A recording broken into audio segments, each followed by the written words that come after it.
उत्तर प्रदेश के एक पुराने गांव में एक खंडहरनुमा महल था जिसका नाम था इमोर्टल किंग महल। कहा जाता था कि सदियों पहले यहाँ एक क्रूर राजा विक्रमसेन का राज था जो अमर होने का इच्छुक था।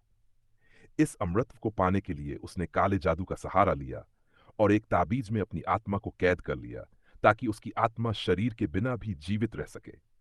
राजा की मृत्यु के बाद उसकी आत्मा को शांति नहीं मिली और वह महल के आसपास भटकती रही।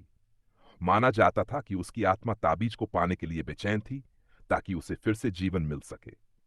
गांव वालों का कहना था कि जो भी इस महल के पास जाता वह कभी लौटकर नहीं आता।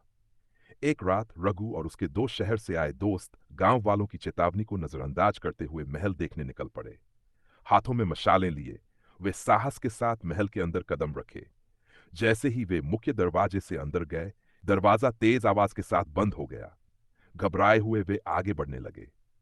महल के ठंडे और अंधेरे गलियारों में चलते हुए उन्हें एक कमरे में लटका हुआ ताबीज नजर आया। जैसे ही रघु के एक दोस्त ने ताबीज उठाया, वहां अचानक एक भयानक चीख गूंज उठी। चीख इतनी डरावनी थी कि तीनों सहम गए। कमरे में धीरे धीरे एक धुंधली परछाई उभरने लगी जो और कोई नहीं बल्कि राजा विक्रमसेन की आत्मा थी। गुस्से से भरी उसकी आंखें तीनों पर गड़ी हुई थीं।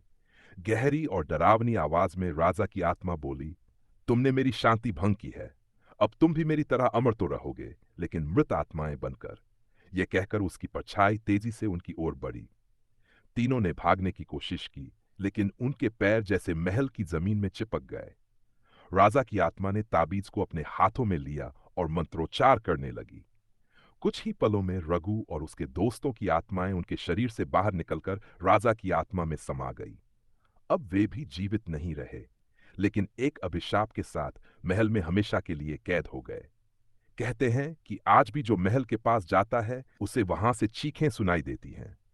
वह चीखें रघु और उसके दोस्तों की हैं, जो अब उस महल में अमरता के अभिशाप के साथ भटकते रहते हैं। गांव वालों की एक ही चेतावनी है, इमोर्टल किंग महल से दूर रहो, वरना तुम भी उसी का हिस्सा बन जाओगे।